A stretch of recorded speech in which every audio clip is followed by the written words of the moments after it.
Let's do now the estimate for beams using the prescribed format. Looking at the plans, let us pick one beam here and calculate the number of rebars, the number of cubic meters of concrete, as well as the area of formworks. So let's try to pick, let's say B3. B3 is 200 by 400. So B3,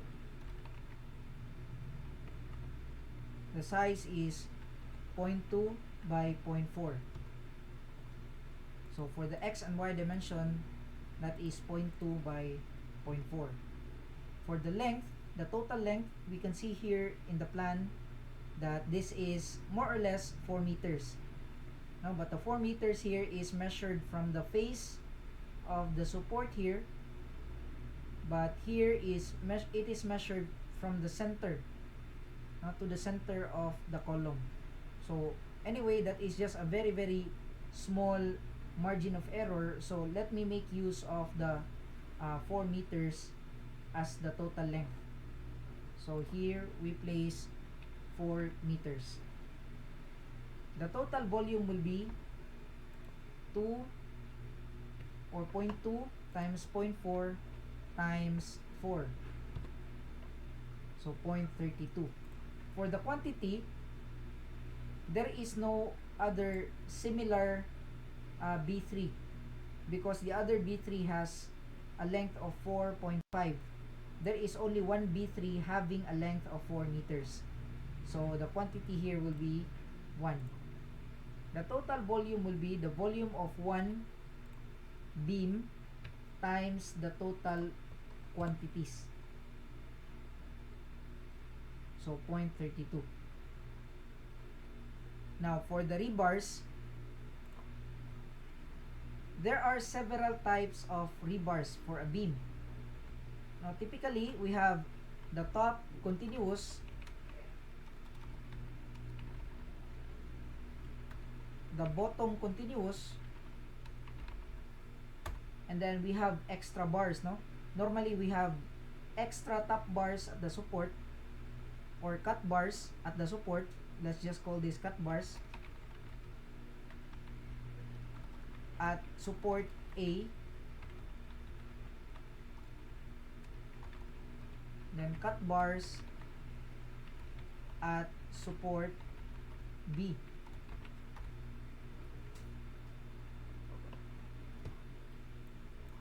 Then we have cut bars at midspan.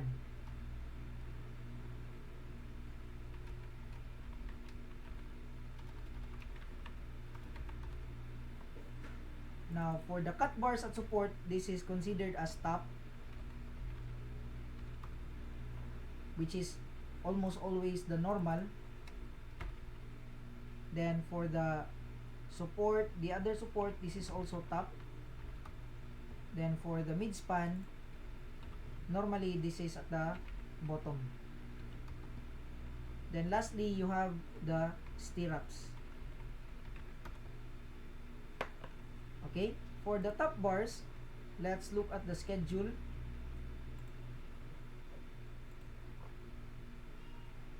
Let's look for B3 here. B3 is 200 by 400. Top bars at continuous end is 4 pieces.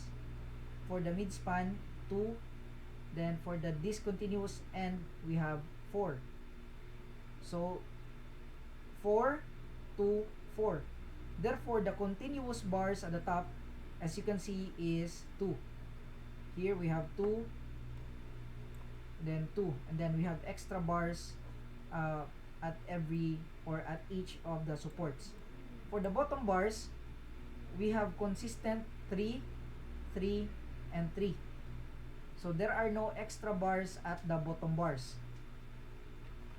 Okay, so if we place that here, for the top bar, number of pieces, we have 2 continuous, and for the bottom we have 3 continuous.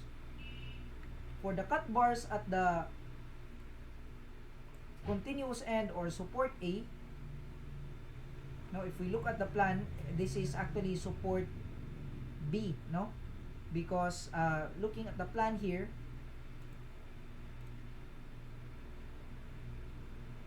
we read from left to right. So since we are reading from left to right, this is the first support and this is the second support. But this one is a discontinuous support and the other is a continuous support. So let's assume the A to be the discontinuous edge. So discontinuous support, we have 2 pieces, and for the continuous support, we still have 2 pieces. As you can see here, we have 2 extra bars at the continuous end and 2 extra bars also at the discontinuous end. And the size, by the way, is 16 mm. 16, 16, 16, 16, 16. For the stirrups, we have this 10 mm. And then these are the spacings, 2 at 50, 7 at 75, and 7 at 100.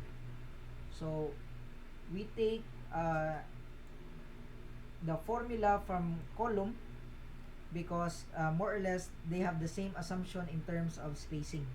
So we copy, then Control V to paste. So we have 2 at 50, 6 at 75, 7 at 100. 7 at 100. Okay? The rest at 200. The rest at 200. Okay? So since we have already computed this one, this is the formula to determine the rest. So we have 10 and then 38 for the stirrups near the support. So for the stirrups, we have this value 10 plus 38. That is 48. For the cut bars, we have 0. For the weight per linear meter, we have this one, 16 mm has a weight of 1.578 and 10 mm is 0.617.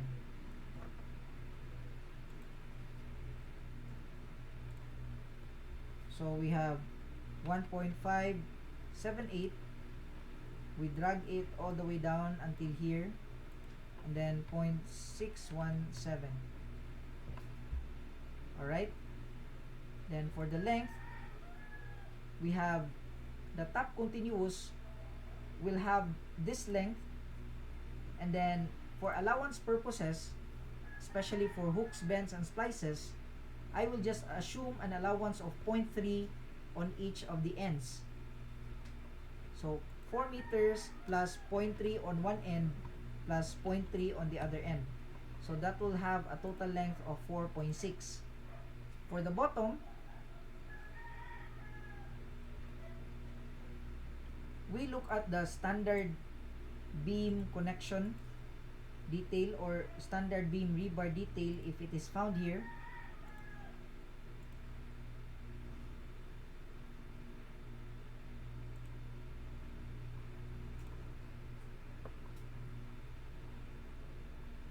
Okay, so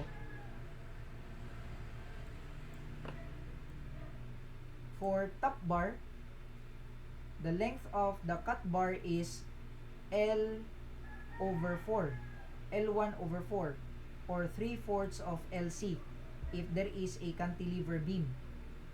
So since there is no cantilever beam, that will be L1 over 4.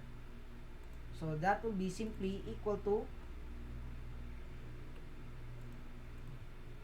the bottom continuous.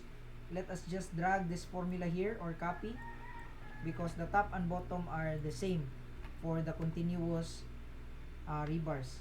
And then for the cut bar, that will be L, which is 4 meters, divided by 4, plus the allowance for hooks and bends. I will give it at 0.3 allowance. For the cut bar at support B, L1 over 4 or L2 over 4. Okay? Now, what is L2?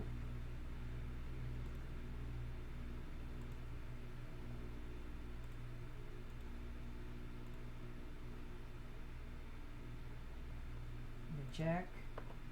L2 is 4.5 and L2 is bigger than 4. So therefore, we can have 4.5 over 4. So equal to 4.5 divided by 4 plus the hook of 0.3. Now, just for the sake of giving it an allowance.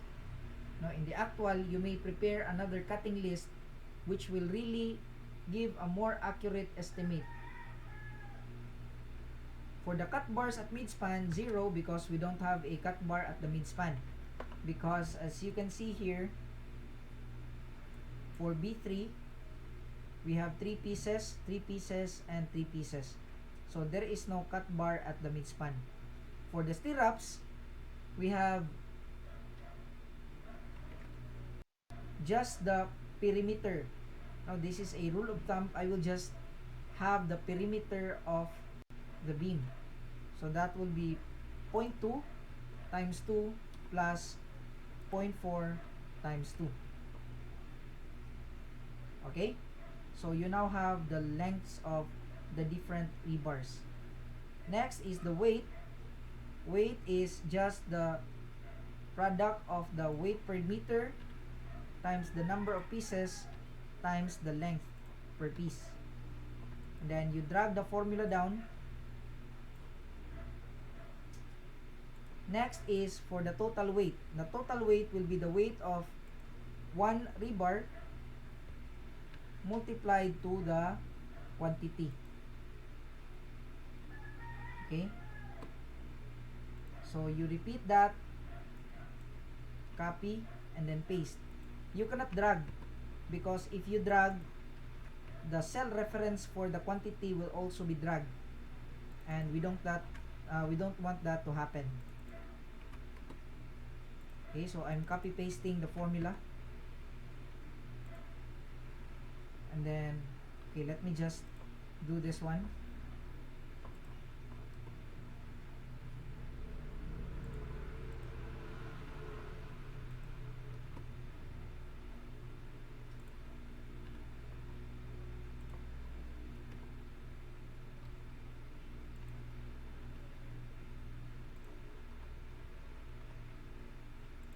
I'm doing it one by one.